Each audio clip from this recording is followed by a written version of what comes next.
Remember, starting in July, we're moving to the last Tuesday of the month, okay? Tonight's presenter is Susan Hintz. She's an addicted genealogist, community musicians with bands and handbells, and a Missoula native, but graduate of that other university. But we'll welcome her anyway. Thank you, Susan. Yes, I have this on. Is it working? And tonight, if you have questions, wait for the mic because we are recording for MCAT. Paulette asked if there were any announcements. I have one. The Missoula Community Concert Band is presenting our spring concert on April Fool's Night, April 1st. That's not a joke, we really are, at the Missoula Community Theater. It's a free concert. It starts at 7:30. Our director is Monty Grisey, who is the Fine Arts Director for the Missoula School District. He's excellent. We love having him. And I told you that story to tell you this story. I mean, I want you to come to the concert. But one of the questions I get asked most about my book is, how did I get interested in writing it? So here's how it goes. In February of 2020, the Missoula Community Concert Band was preparing for that year's concert. And one of the songs we were playing was Dvorak's Largo from New World Symphony. Somebody recognized the arranger's name, Vincent Safranek, as having a connection to Fort Missoula. Gary Gillette was the guest director that session. You probably recognize his name from the summer band program, but he happened to be the guest director for that spring concert. And knowing that I had an interest in history and research because I helped him shamelessly promoting this book. I helped him research his book. He asked if I would see what I could find about Safranek so he could add that information to the concert program when we presented our concert. And so I did, and I found out that Vincent Safranek was in fact the 4th band director at Fort Missoula, serving with the 25th Infantry and serving with their band. In the process of researching that information, I came across this wonderful picture of the band that you can find on the Montana Memories Project. And Gary, being a band director, was interested in knowing about the band director. But I'm a band kid, so I wanted to know who were the other guys in the band, what did they play, what were their names, and what did the band do in the community. So I started researching the band in a little more depth. The main sources I used, if you remember the date, spring of 2020, COVID. So I wasn't going out and doing research. I was sitting in the comfort of my home. The main resource I used was Ancestry.com. No, I'm not a shareholder, but it does have lots of resources in it. They have a military collection of records, and one are the post returns, which describe activities at any given military post for the time that you want to research. The other are the infantry unit reports, which provide information about a specific infantry unit. In this case, I was interested in the 25th. And so I researched those records, and by going through the personnel records and the lists of rosters and so forth, I was able to identify 4 different band directors and 52 different soldier musicians who came and went through the band during those 10 years that the band and the 25th Infantry was at Fort Missoula. I also used, along with the military records, once I had the names, then I looked for the birth, marriage, death records, and census records. And going through those gave me a lot of information about this group of men. And I decided that I had collected enough that I would write my own book, keeping up with Gary, who wrote his 2 years earlier. So I wrote Buffalo Soldiers and Band Music. I self-published this in February 2022. Took me 2 years to research it, look at the stuff, put it away because I never wanted to see it again, get it back out, and then finally get it published. So coincidentally, it came out 2 years after I first started it in February, which was Black History Month. And here we are again, and 2 Februarys later, Black History Month, and I'm talking about some Black history related to Missoula. The book is about 1/3 activities of the band And then the second part of it, the last part of it, are the biographies of the musicians that played in the band.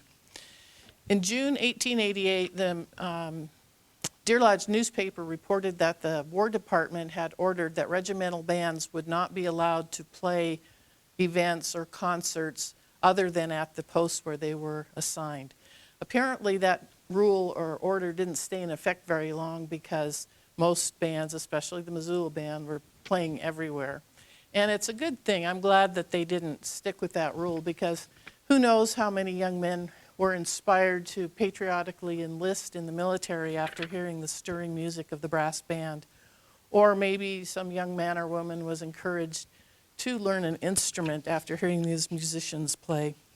The military bands served as community bands in the areas that were less populated, and they were a good source of PR between the soldiers and the citizens. And that was probably especially true when the all-black 25th Infantry came to the predominantly white town of Missoula in 1888. After the Civil War, the black troops were organized into the 9th and 10th Cavalries and the 24th and 25th Infantries.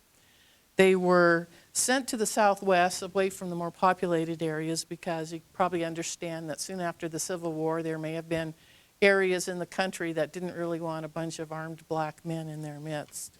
So they went to the Southwest, and the other reason they were sent there was, being African Americans, it was assumed, although incorrectly, that they could handle the desert heat, the hot climate of the Southwest. These units participated in the Indian Wars, and as a result of that, they got the nickname Buffalo Soldiers. One explanation for that is that the men fought fiercely. The other is that maybe their curly hair looked like the curly, thick coats on the cape on the buffalo's back. Either way, the men took this nickname as a source of pride, and today there are Buffalo Soldier museums, activities, groups. They wear that tag, that name, with pride.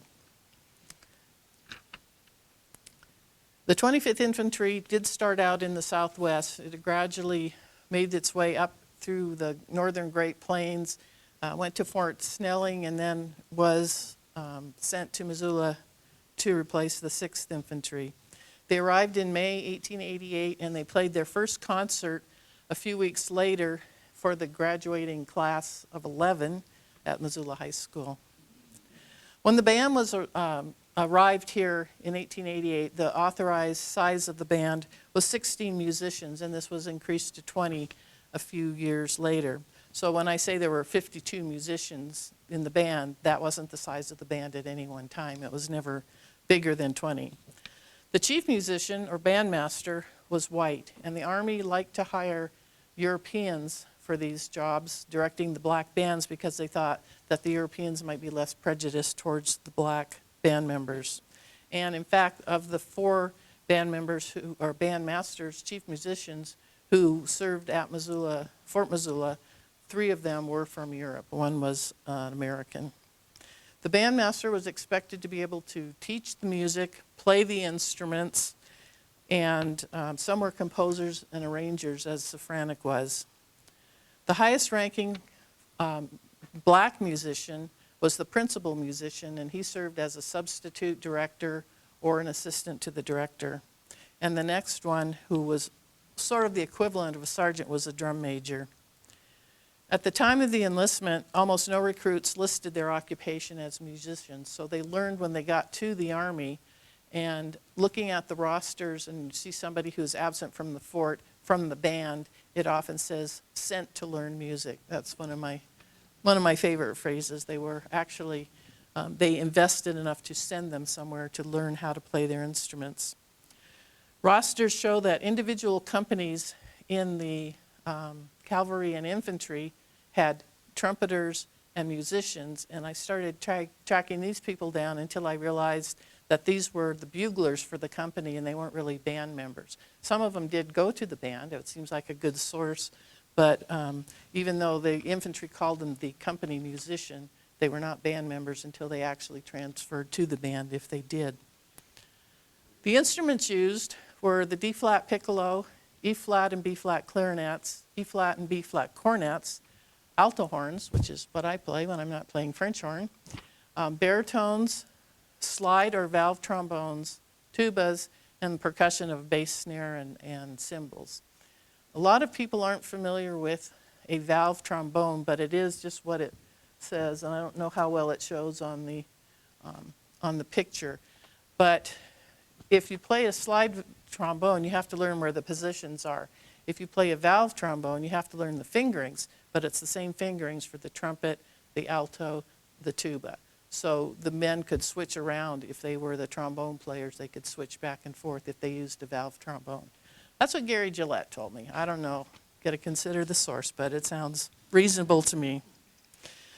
Chief musician Safranik added, when the band got larger, added more instruments that were not quite as usual. He used the oboe, alto and bass clarinet, and French horns. And he also added violins and other stringed instruments so that his band could serve as an orchestra.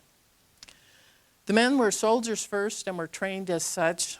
They participated in activities such as wood cutting, training marches, or covering duties at the fort if the other companies were gone.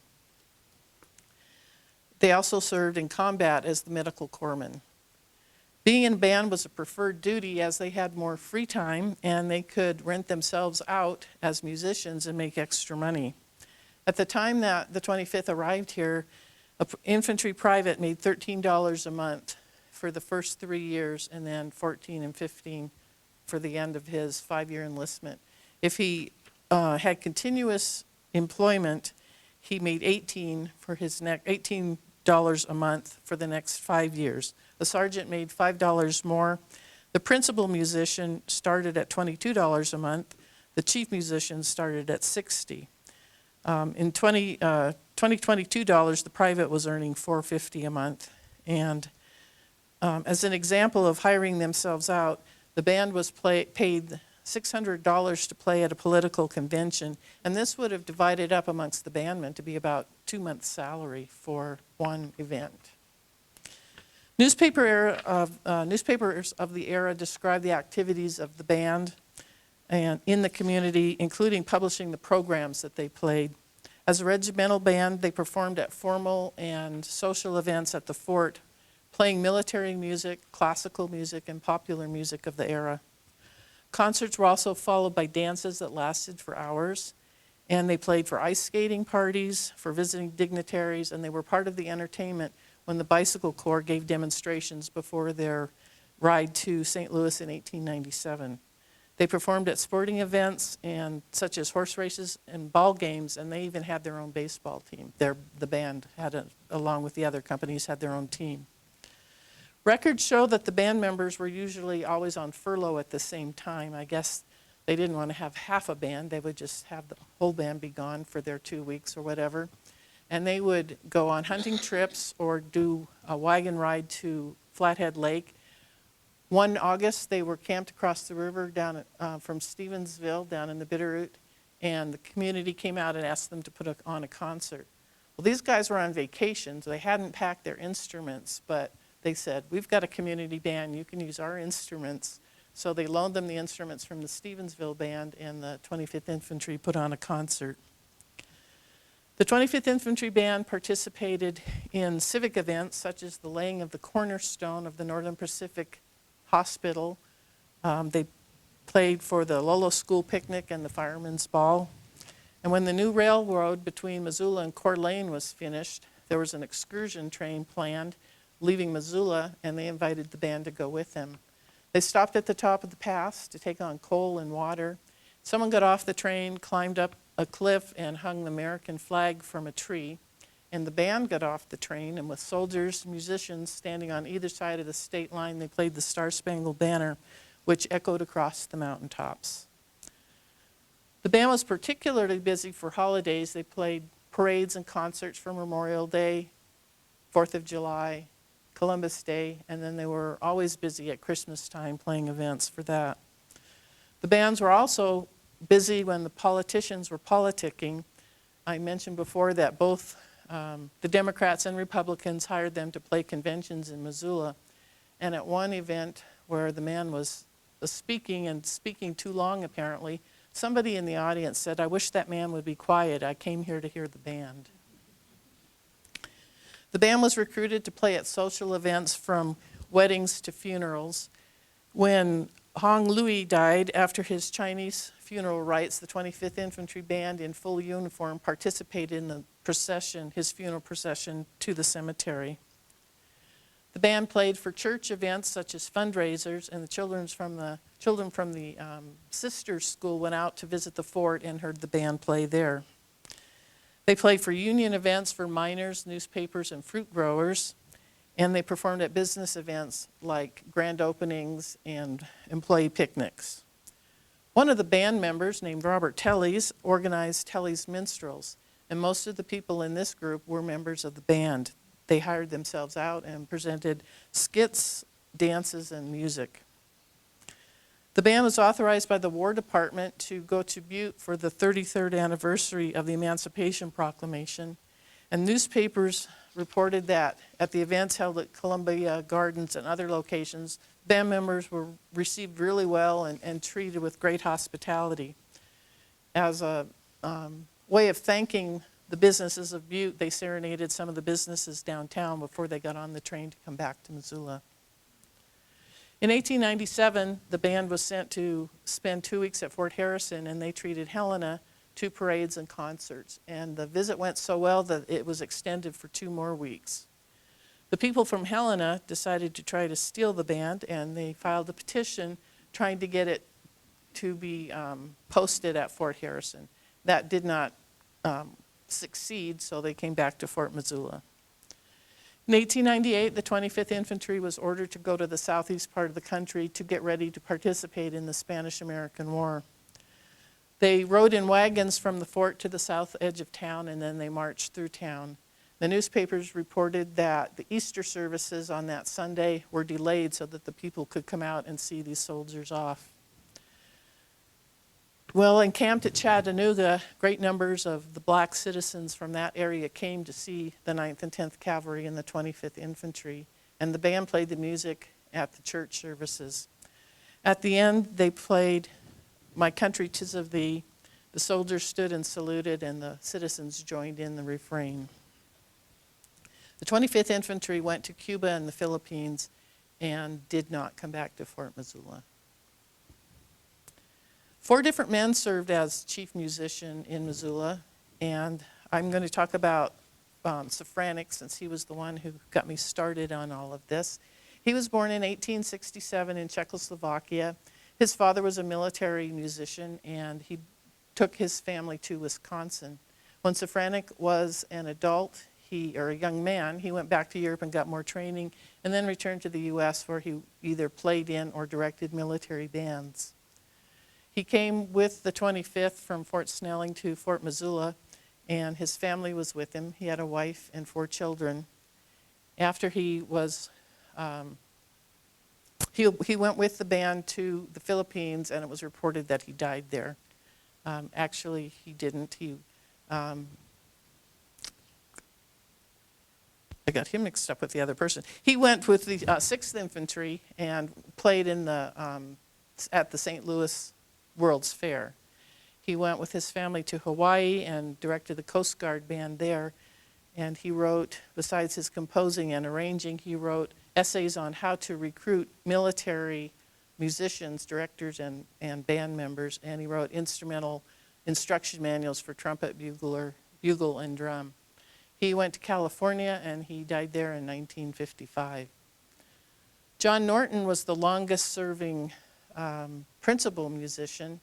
He was born in 1869 in Baltimore, and he joined the band, or joined the military when he was 21, sent to Texas, and within 2 years he was in the band and stayed in the band for the rest of his military career.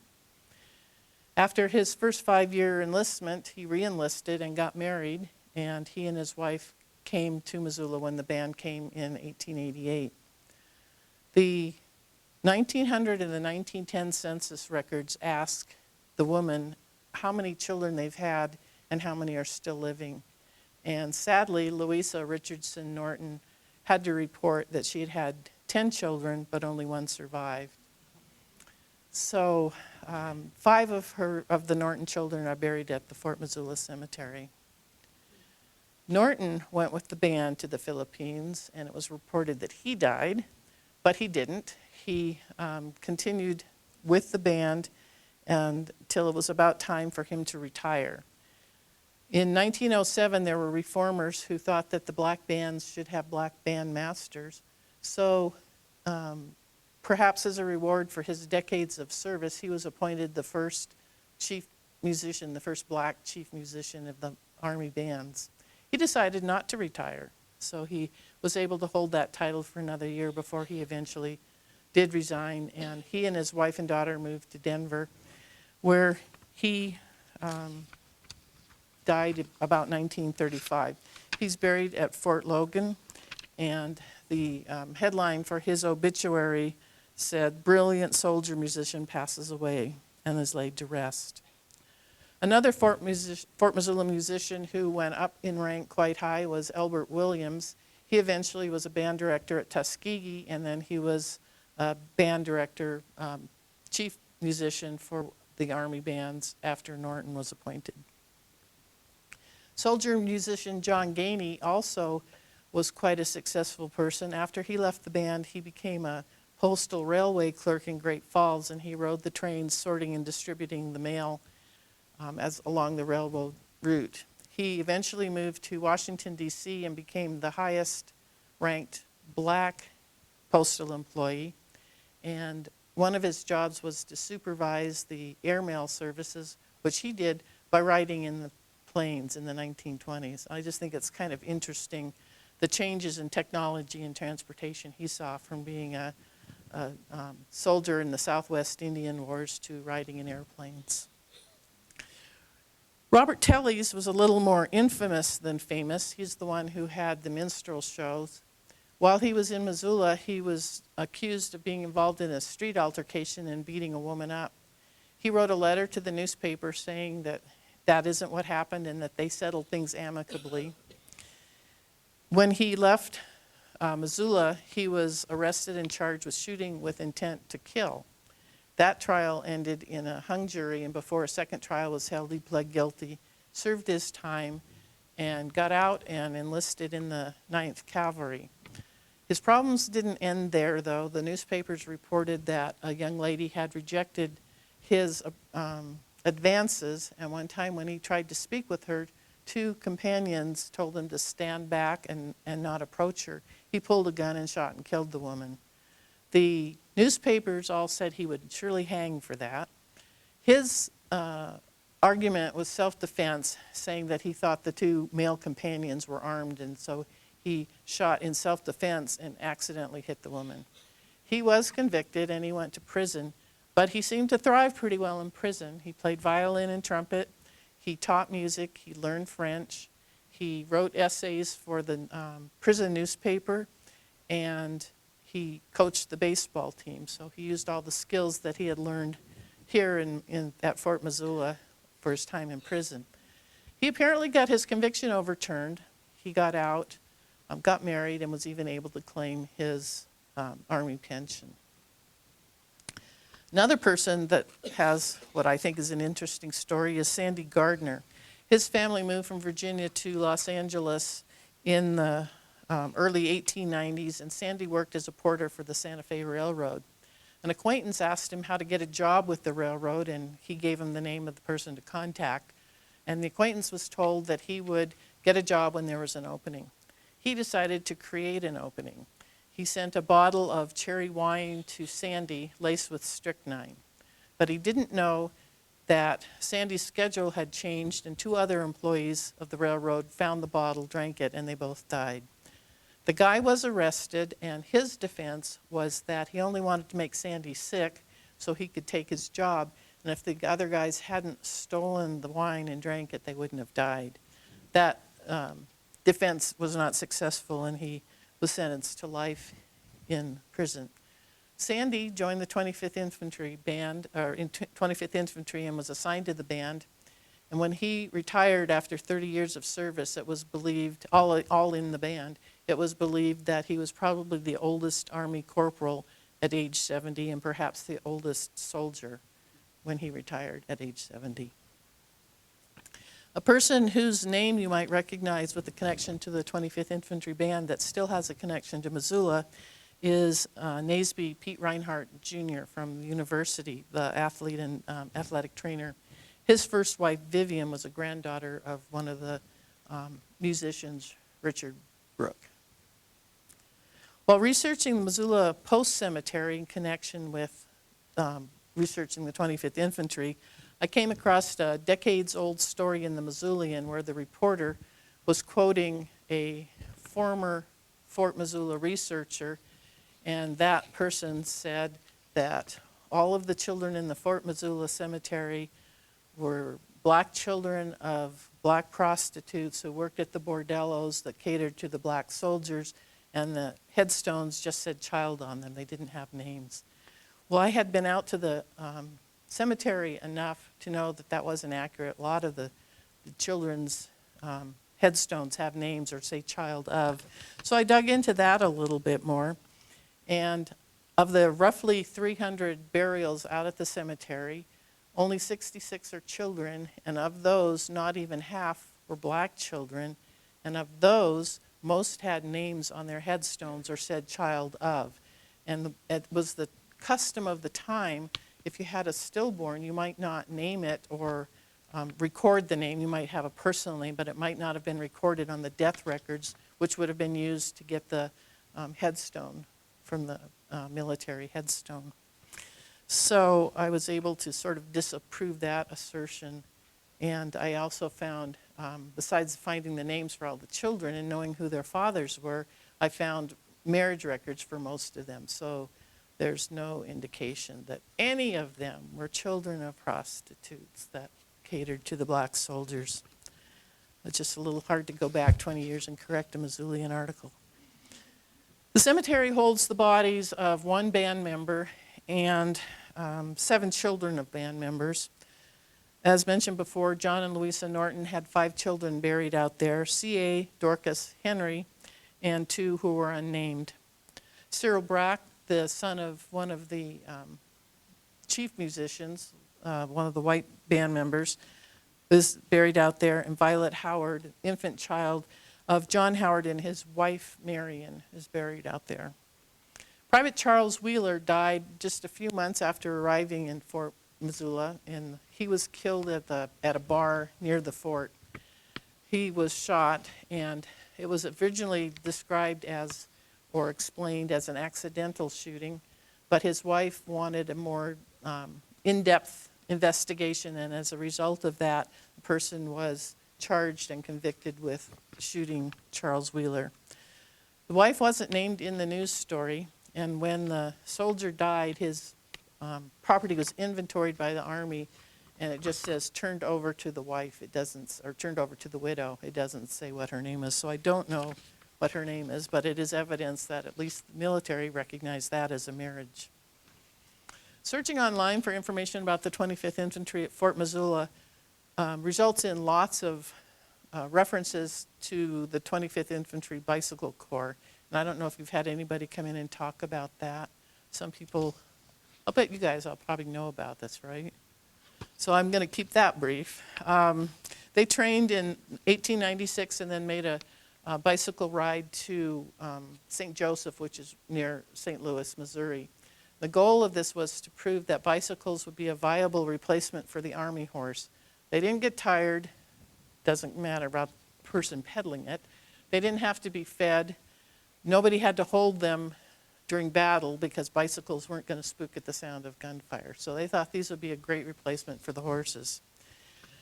There's a really good, about an hour-long video on YouTube that tells the story of the Bicycle Corps, and it's worth watching if you have the time to invest in it. Photos from the 25th Infantry that are held at the Montana Memories Project almost always refer to the Bicycle Corps as though everybody in the 25th was in the Bicycle Corps, and that's not the case. There were only about 20 soldiers in that group. And even a picture of a soldier in obviously a band uniform is tagged with a 25th Infantry Bicycle Corps label. There was actually one soldier who was in the band and in the bicycle corps. I don't think he was necessarily a high achiever. Travis Bridges was only in the band for about 3 months before he got transferred out. He had one of the shortest stays there. Maybe he had no sense of rhythm or a bad ear or whatever, or maybe a bad attitude, I don't know. So he went on the bicycle trip, and within 4 months of returning from that, he was court-martialed. And the records just say that's why he's no longer at the post. It doesn't say what he actually did. And I found no more records about him, so I don't know what happened to him. 2022 was the 125th anniversary of the bicycle corps trip, and Fort Missoula and the town of Missoula hosted a lot of events, music events, reenactments, and tours and so forth during those days of the anniversary in June of 2022. The Missoula City Band formed a subgroup with the numbers and the instruments as found from this picture, and using music identified from the newspaper articles that said the band played this and they sounded wonderful, we created our own, not a reenactment because none of us were black and a lot of us were female, but we created our own small band and we played this music at several events at the reunion. And then because it went over pretty well, we brought out our vintage instruments, our vintage music, and let's face it, some vintage players, and we played at the Fort last year. And I'm hoping we will continue that. Missoula has a good history of community music and band music, and I think it's fun to get out the old music every now and then play them. Fort Missoula Post Cemetery has some interesting stories, and Ron already knows these, but several of these are related to people who weren't even buried there originally. When you think about a military cemetery, you think identical headstones, all in nice straight lines, evenly spaced. You know, you picture, you just picture the Veteran Cemetery, yeah. You just picture them being organized. If you go out to the Fort Missoula Cemetery and you go in through the gate and you make an immediate left turn, there are about 3 rows of headstones there where the rows are scrunched close together, and you think, what's going on here? Well, it took me a little while to figure that one out. Those were transfers from Fort Ellis, which is at Bozeman. Fort Ellis was active from roughly 1867 to 1887, and when they closed it down, one person from the cemetery was reinterred in Bozeman because they had family members there. The rest were shipped to Fort Missoula and buried at the military post out there. But at that point, the cemetery had been going for 11 years, and I couldn't figure out why these people were all crunched into this corner, not nicely lined up the way my organized mind says they should be lined up nicely. Then I heard about a cemetery down in Denver. Does anybody know the story of the haunted cemetery, Cheeseman Park? They had a cemetery down there, and in 1890, they decided it would be a better park than a cemetery. So they gave the people a few years to recover the bodies and move them to new cemeteries. But most of them, you know, being miners, they didn't necessarily have families, or the families weren't going to take the effort to move them, or the families weren't there to handle this task. So they hired an undertaker to move the remaining bodies from what was going to become Cheeseman Park to other cemeteries, and he was going to be paid $1.90 for each body that he moved. Well, he could do math, and he was a businessman, and he decided that if he broke these adult bodies up into thirds, he could bury them in cheaper child coffins and get paid 3 times as much. So he got found out, and because they kept finding extra body parts that weren't cleaned up. But that made me wonder what happened at Fort Ellis if anything like that happened. And I know from the newspapers that somebody filed a complaint saying that they didn't like the way the bodies were handled. It wasn't respectful or whatever. It was a closed hearing, and the results weren't published in the newspaper. Maybe someday I'll see if I can file a FOIA request and see if I can find out what their complaints were. Even if they did bury them in the little caskets, child-sized caskets, I understand that the remains might have been smaller when they moved them, but why couldn't they still keep them in the nice straight lines? That just bothers me. Another thing I discovered is that sometimes the records for the cemeteries get a little confused, and these, of course, are handwritten records because they weren't packing typewriters in 1867 to the frontier forts. I found a soldier named Terrence, who's listed on his headstone as Terrence Cowrie, civilian. So I started looking into him, and I found that a soldier named Terrence Connery was killed in 1869, and he was the first soldier buried at Fort Ellis. A later record of the interments listed the burials there not in order, but he was listed below another soldier, and it had ditto marks where he said he's in this company, this unit. And so he stayed on the roster. On the next copy of that roster, handwritten, he doesn't have the ditto marks, and he's listed above a group of civilians and children that were buried there. By the time he got to Missoula and got his headstone ordered, the person who was making the copies of the records separated them into soldiers and civilians, and because he didn't have those two tiny little ditto marks, he was listed as a civilian. They also changed his name from Connery to Cowrie, which wasn't right. And I thought, besides having his name spelled right on his headstone, the fact that he died in battle, he should have his military designation there. The government will replace headstones if you can prove that there's a significant problem with the headstone, significant errors in it. And so I applied for and got him a new headstone. So now it has his correct name and his correct unit out there, and it's all nice and white and shiny. There's another one that caught my interest. This one is also from the Fort Ellis group, and the headstone is spelled Aekerno. So I wanted to know who was buried under Aekerno's headstone. Unknown. With an odd name like that, I thought, well, I can go on Ancestry. I can find out who was buried there. Couldn't find anybody with that spelling. I didn't know if it was Finnish.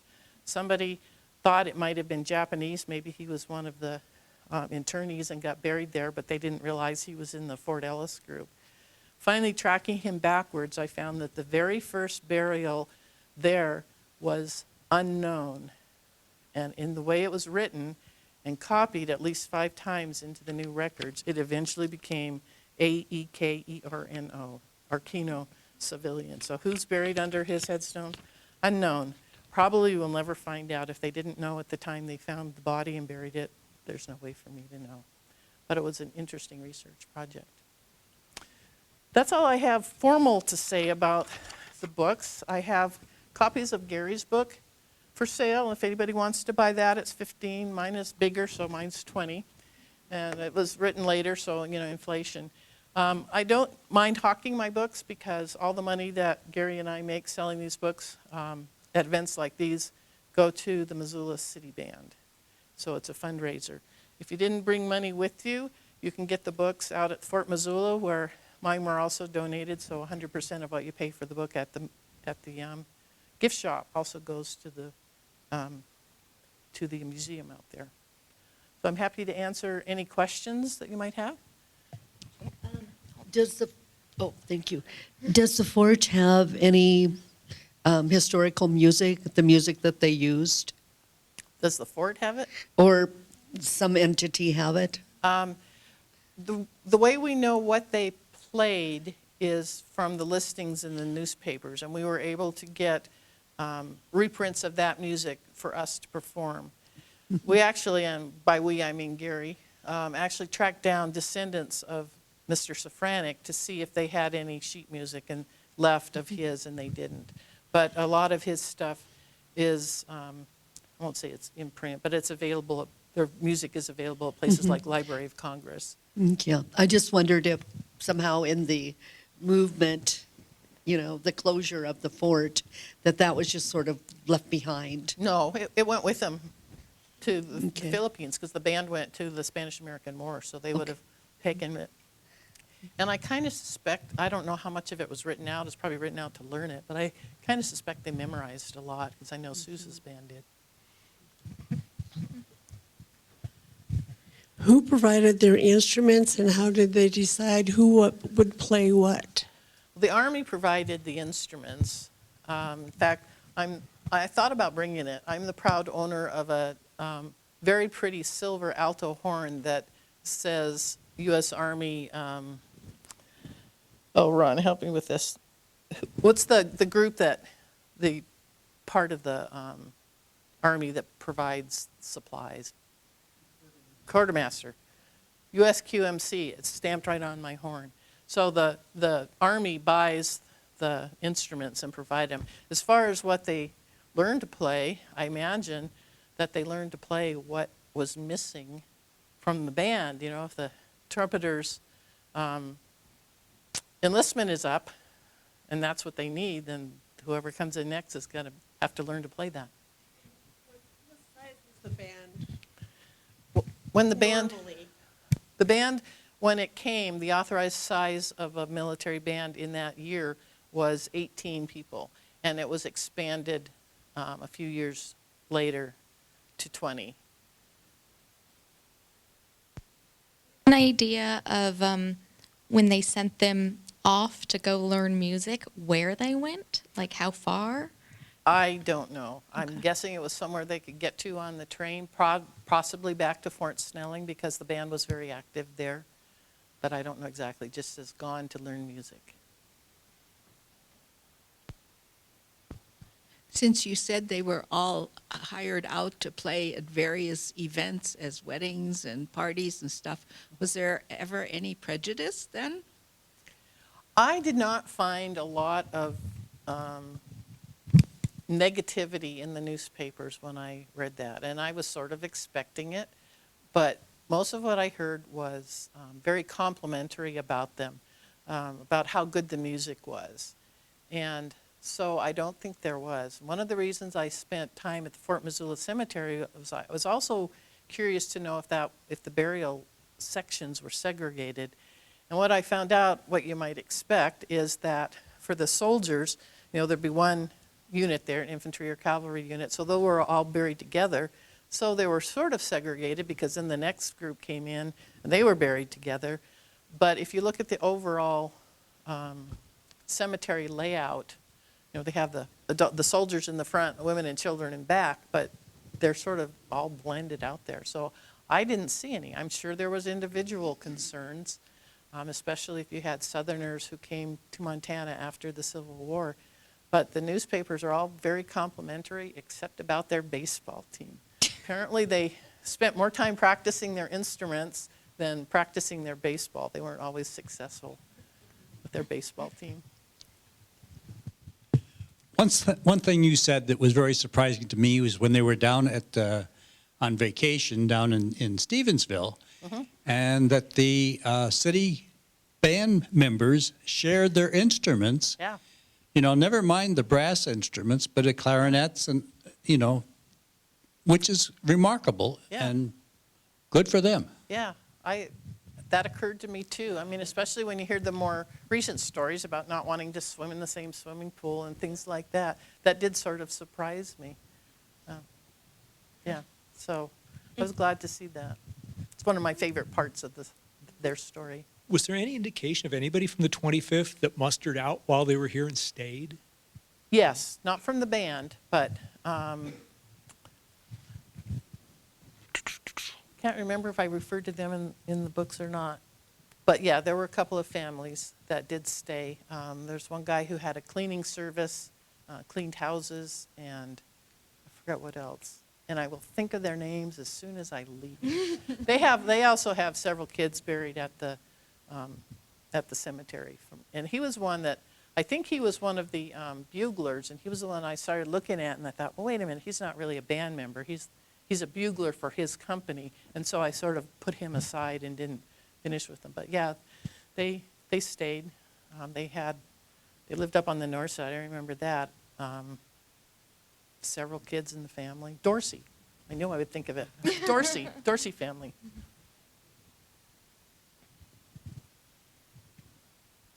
Just real quick, you also mentioned that that there was the wife of a UM athletic director. His first Was wife, it- Vivian. Yeah, granddaughter or something. Was that like, did her grandfather like come back to Missoula, or did The- you know, his came back family- a couple His family went generations to later. Billings. Oh, okay. Brooks' family went to Billings. Gotcha.